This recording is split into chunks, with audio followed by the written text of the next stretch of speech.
जय श्री महाकाल मित्रों, एस्ट्रोसन चैनल में आप सबका हार्दिक स्वागत, अभिनंदन। आज बात करते हैं कि कर्मों का फल हमारा पीछा नहीं छोड़ता, वो मिलके ही रहता है। हमारे कर्म अच्छे हैं तो हमको आशीर्वाद के रूप में उसकी फ्रीक्वेंसी मिलेगी, और अगर हमारे कर्मों में कहीं दूषितता है, हमारे कर्मों में कहीं पाप है, स्वार्थ है, दगा है, धोखा है, छुपा हुआ है, तो हमको उसका दंड भी कई जन्म तक भी भोगना पड़ता है। आजकल तो कलयुग है, तो कलयुग में तो हाथों हाथ इसी जन्म में ही सब कुछ मिल जाना है। पहले ये था कि भगवान आपको अगले जन्म में या पूर्व जन्म में इस तरीके से, लेकिन अब चित्रगुप्त के पास भी ऑनलाइन डाटा हो गए हैं, तो वो तुरंत से सारी चीजें फाइलें निपटा देते हैं। आइए बात करते हैं पुराण की एक कथा की कि कर्मों का दंड किस तरीके से मिलता है। प्राचीन समय की बात है, दो मित्र थे, एक ब्राह्मण और एक बनिया, दोनों अच्छे मित्र, एक साथ उठते बैठते, खाते पीते, सब कुछ, एक एक बात अपनी, दुख दर्द से लेके सुख तक सारा शेयर। एक दिन दोनों मित्रों ने मिलकर बात की कि यहाँ पे गांव में कोई कमाई नहीं है, कोई साधन नहीं है कमाई का, क्या करें। बनी ने कहा क्यों ना हम लोग देशावर जाके कहीं कुछ कमा के लाए, बाहर जाएंगे तो जरूर कुछ अच्छा कमा लेंगे, तो आगे वाला जीवन हमारा अच्छा गुजर जाएगा। अभी जवानी है तो कमा लेते हैं, फिर बुढ़ापा आराम से गुजरेगा। ब्राह्मण को भी ये बात पसंद आई, उसने अपने घर पे अपनी पत्नी से बात की, बनिए ने भी घर पे अपनी पत्नी और रिश्तेदारों से बात की, इजाजत मिली, दोनों निकल चुके। बहुत दूर देशों में जाके उन्होंने अपना व्यापार कार्य शुरू किया। ब्राह्मण अपनी बुद्धि से और बनिया अपनी चालाकी से व्यापार को शुरू किया, और काम इतना बढ़ा कि बहुत सारा पैसा उन लोगों के पास आ गया। पैसा जब आ गया, इधर 7 साल पूरे हुए, तो दोनों ने मिलकर बात की कि यार अब हमें घर चलना चाहिए। ब्राह्मण ने भी कहा मुझे भी, अब मेरा बच्चा शायद 6-7 साल का हो गया होगा, मुझे भी उसको देखे हुए कई वर्ष बीत गए, मुझे भी अपनी पत्नी और बच्चों से मिलना है। दोनों निकल चले। रास्ते में जब चल रहे थे, चूंकि पुराना समय था और ज्यादा इस तरीके से साधन नहीं थे आने जाने के, तो पैदल रास्ते हुआ करते थे। इन दोनों ने मिलकर 2 लाख रुपए कमाए, तो कहा कि घर जाके अपन बंटवारा कर देंगे। ब्राह्मण को बनिए में विश्वास था, उसने सारी रकम बनिए के हाथ में दे दी और दोनों रास्ता पार करने लगे। बनिए के मन में निकलने से पहले कुटिलता है कि अगर ये 2 लाख पूरे ब्राह्मण ले लेगा तो मुझे क्या मिलेगा। अगर ब्राह्मण का काम तमाम कर दिया जाए, इस ब्राह्मण को कहीं ठिकाने लगा दिया जाए, तो निश्चित तौर पर ये सारा पैसा मेरा हो जाएगा और मेरी अगली 1-2 पीढ़ी, क्योंकि उस जमाने में 2 लाख रुपए बहुत बड़ी रकम हुआ करती थी, कि मेरी पूरी पीढ़ी इससे बड़ी खुश रहेगी, सुखी हो जाएगी। बनिए ने चालाकी से निकलने से पहले लड्डू बनाए, क्योंकि ब्राह्मण खाने को थोड़ा ज्यादा प्रायोरिटी देता है, ब्राह्मण को भोजन बड़ा प्रिय होता है। तो बनिए ने उसके लिए लड्डू बनाए और लड्डू के अंदर जहर मिला दिया। बोले ब्राह्मण देवता, मैं तो इस चीजें खाता नहीं हूं, लेकिन आपके लिए रास्ते में भोजन प्रसादी के लिए लड्डू बना के ले लेता हूं। ब्राह्मण भी विश्वासु था, उसने कहा ठीक है मित्र, जैसा तुम्हें उचित लगे वैसा कर। दोनों निकल पड़े। रास्ते में एक जगह रुके। ब्राह्मण ने कहा विश्राम यहीं करते हैं, मंदिर भी है, यहां विश्राम कर लेते हैं। बोले नहीं, थोड़ा सा आगे और चलते, कहीं देखते कोई और अच्छी स्थान मिलेगा, बैठेंगे जंगल में, खाना वाना खा के वहीं विश्राम करेंगे। ब्राह्मण उसकी नियति को, उसके अंदर के शैतान को समझ नहीं पाया, वो उसके साथ चल पड़ा। बोले हाँ ठीक है चलो। दोनों निकले, जंगल में एक जगह बैठे, भोजन प्रसादी शुरू की। ब्राह्मण ने कहा एक आधा लड्डू तो तुम भी ले लो, लेकिन बनिए ने कहा नहीं महाराज, आप तो जानते हैं कि आज ये ब्राह्मण भोजन मैंने बनाया, तो आप ही खाएं, मैं ये जो दूसरी वस्तु है मैं इससे भोजन प्रसादी ग्रहण करूं। ब्राह्मण जैसे ही 1, 2, 3 लड्डू खाए, वैसे ही उसकी आंखों में एक नशा सा छाने लगा। उसने अपने मित्र से कहा मित्र, पता नहीं मुझे क्या हो रहा है, हल्का सा चक्कर आ रहा है और मुझे लगता है कि मुझे बहुत गहरी नींद है, थका। बोले महाराज आप थक गए होंगे पंडित जी, तो आप ऐसा कीजिए, आप सोचें, आप विश्राम कीजिए, उसके बाद हम चलते हैं। विश्राम बहुत लंबा हो गया। उस विश्राम में उस ब्राह्मण की जान चली गई, उसके प्राण पखेरु उड़ गए। बनिया इस बात से खुश कि अब ये सारे पैसे मेरे हो गए। इधर ब्राह्मण के घर वाले भी इंतजार कर रहे थे कि 7 साल पूरे हो गए, अब तो पतिदेव घर पे आएंगे। बच्चा बोला मैंने पिता को देखा ही नहीं, मेरे जन्म के वक्त ही पिता निकल गए, तो मैं भी पिता को देखूं। और इधर बनिए ने ब्राह्मण की लाश को गड्ढा खोद के गाड़ अकेला निकल पड़ा।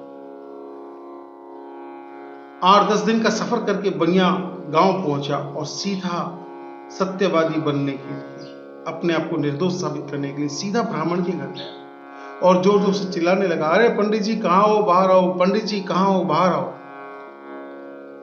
पंडिताई बेचारी बाहर आई, डरी सहमी सी, बोले आपके साथ ही तो गए थे 7 वर्ष में, आप दोनों साथ गए थे, क्या हुआ, आपके साथ ही थे, वो तो नहीं आए। बोले नहीं आए, बोले ना नहीं आए।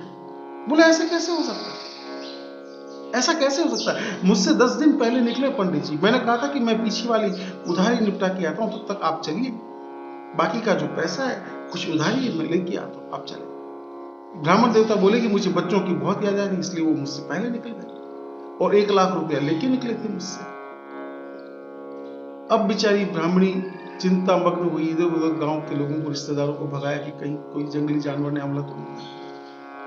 काफी दूर तक घर वाले गए लेकिन वो नहीं मिला, तो उन्होंने ये सोच के उसकी अंत्येष्टि आटे का पुतला बना के कर ली कि शायद किसी जानवर ने खा लिया होगा या किसी डकैतों ने लूट लिया होगा, लुटेरों ने लूट लिया होगा। वो हाय तौबा करके रो के बैठ गई। उस बनिए ने और गांव वालों के सामने अपने आप को सत्यवादी साबित करने के लिए एक 20,000 रुपए की रकम उस ब्राह्मण के परिवार को दी। ये बकाया जो निकल रहा था, 1 लाख तो पंडित जी लेके निकले थे, कि 20,000 उनके मेरे पास है, तो आप ये रकम रख लें। गांव वालों ने कहा कि देखो, अगर बनिया चाहता तो ये रकम भी दबा सकता था, लेकिन बनिया मित्रता का बड़ा पक्का है, विश्वासु आदमी है, इसने ये रकम ब्राह्मण के परिवार को दी। चलो, इतने साल बेचारे इन्होंने कष्ट में निकाले, ये 20,000 रुपए कुछ तो काम आएंगे, कुछ वर्ष इस बच्चे की पढ़ाई लिखाई या इस बच्चे के जवान होने का कुछ तो काम आएंगे। समय बीतता गया, साल 1.5 साल बाद बनिए के घर में एक खूबसूरत बच्चा जन्म लेता। बच्चा जन्म लिया बहुत ही खूबसूरत, सुंदर, गौरवर्ण और इतना सुंदर कि नजर ना लगे, और छोटी सी उम्र में 6 महीने में बोलना, चलना, दौड़ना, सीखना सब कुछ शुरू कर दिया। 1.5-2 वर्ष का हुआ तब तक तो वो पढ़ाई में, पिता के साथ व्यापार में हाथ बटा लगा। जोड़ बाकी गुणा भाग तो अब उसके जैसे दाएं हाथ का काम था। संस्कृत के श्लोक इतनी अच्छी तरीके से बोलता था कि बड़े बड़े विद्वान भी चकित रह जाते कि इतना छोटा सा बालक इतने अच्छे से कैसे बोल लेता है। बच्चा 13-14 साल तक हुआ, उसने पिता का व्यापार खूब बढ़ा दिया, खूब पैसा आ गया। इधर ब्राह्मण का परिवार गरीबी में अपने जैसे तैसे दिन गुजार ही रहा था। इतना सब कुछ होने के बाद बनिए ने सोचा कि 16 वर्ष उम्र हो गई, पुत्र के विवाह कर दिया जाए। उसने उसकी सगाई की, शादी की। पत्नी जैसे ही घर आई, 5वें दिन बच्चा बीमार पड़ गया। सोचा कि चलो थकान के कारण ऐसा हुआ हो। बनिए ने उसका इलाज कराना शुरू किया। धीरे धीरे महीना, 2 महीना, 3 महीना गुजरे। बच्चे का शरीर जो एकदम हाथी के समान मजबूत और लंबा चौड़ा था, सूख के कांटा हो गया। एक तिनके के समान उसका शरीर रह गया। बनिए ने अपने बच्चे के इलाज के लिए लाखों रुपए उड़ा दिए। वेद, हकीम, कुछ नहीं छोड़ा। जहां से जिसने जो बोला कि वहां उस देव स्थान पर जाओ, उस पंडित के पास जाओ, उस वेद के पास जाओ, उस हकीम के पास जाओ, सब जगह गया, लेकिन सब जगह से निराशा ही हाथ लगी। किसी वेद, हकीम, किसी तांत्रिक, मांत्रिक, जानत्रिक को उसकी पीड़ा समझ में नहीं कि इस बच्चे की तकलीफ क्या है, कि इतना भुगत क्यों रहा है, परेशान क्यों है। बराबर आधी संपत्ति उसकी सेठ की खत्म हो गई और फिर उसने इलाज के लिए और कोई नीति बनाई और पैसा खर्च किया, लेकिन बच्चा अब तो बिल्कुल नींद बेहोशी में चला गया, जिसको आज हम लोग कोमा बोलते हैं। बनिया उसके पास बैठ के रोने लगा कि तूने छोटी सी उम्र में करोड़ों रुपए कमाए और सारा धन चला गया, पुत्र कुछ भी नहीं बचा, बस उतना ही बचा है जितना मैं वहां से लेके कमा के आया था 16 साल पहले। अब तो वो भी जाता दिख रहा है। पुत्र, अब मैं परेशान हो गया हूं, या तो तू ठीक हो जा या तेरा मोक्ष हो जाए। उस लड़के ने एकदम से आंखें खोली और बोला, नहीं मित्र, अभी मेरा 5 रुपए का हिसाब बाकी है। बनिया बोला कि मैं तेरा मित्र नहीं, तू बीमारी में बौरा गया है, पागल सा हो गया है पुत्र, मैं तेरा पिता हूं। बोले नहीं, तुम मेरे मित्र, 5 रुपए का हिसाब बस बाकी रहा, वो पूरा करना है। बोले कैसा हिसाब? बोले याद कर, 16 साल पहले मैं तेरा मित्र था, तेरे साथ दिन रात मजदूरी करके मैंने पैसे कमाए, मैं वही ब्राह्मण हूं। तूने मुझे रास्ते में लड्डू में जहर मिलाकर खिला दिया, मुझसे मेरे बच्चों का पेट छीन लिया। मैं अंतिम समय में अपने बच्चों को, अपनी पत्नी को भी नहीं देख पाया। मेरा परिवार बहुत दुख और तकलीफ में जिया, मैं सब जानता। मैं तेरे घर पे तेरा ही पुत्र बन के जन्म लिया, और वो सारा पैसा, मैं ब्याज, सब कुछ तुझसे ले लिया।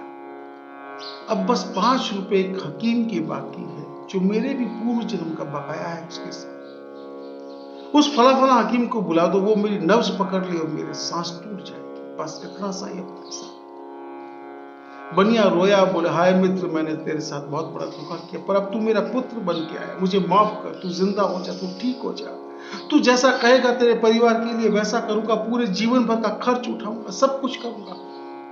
बोले नहीं, वो भी जो दंड पा रहे हैं अपने कर्मों का पा रहे हैं, मैंने भी अपने कर्मों का कुछ भोग बाकी था। बोले कर्म कभी पीछा नहीं छोड़ते सेठ, कर्म कभी पीछा नहीं छोड़ते। हिसाब कहीं का भी बाकी हो, आपको देना ही पड़ता है। वेद को बुलाया गया, उस हकीम को बुलाया गया। जैसे ही उस बनिए ने उसके हाथ में मुद्रा रखी 5 रुपए,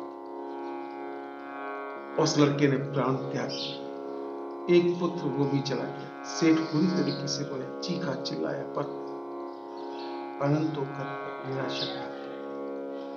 तो मित्रों, इस कहानी से हमें ये सीख मिलती है कि दगा किसी का सगा नहीं करके देख ली भाई, चिट्ठी तो बामण की आई, नाक कटाया नहीं।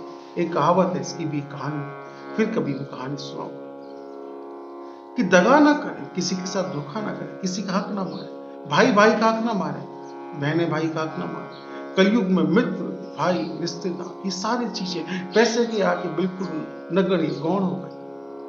पर आप ये भूल रहे हैं कि जो आप हंस के आज कर्म करते हैं, आप रोज रोगी तो कहेंगे कि मुझे तो याद नहीं मैंने कौन सा दुष्कर्म किया, पर आपको याद दिलवाया जाएगा कि आपने कौन सा दुष्कर्म किया जिसका ये दंड है। इसलिए हम अपने जीवन में जो भी दुख, तकलीफ, कष्ट भोगते हैं, ये कहीं न कहीं हमारे कर्म का परिणाम है। इसलिए अपने कर्मों को सात्विक बनाइए, किसी के साथ धोखा मत कीजिए, सत्य के ऊपर चलिए और ईश्वर को सदैव स्मरण करिए, कर्मों को स्मरण करिए और अपना जीवन को जिए।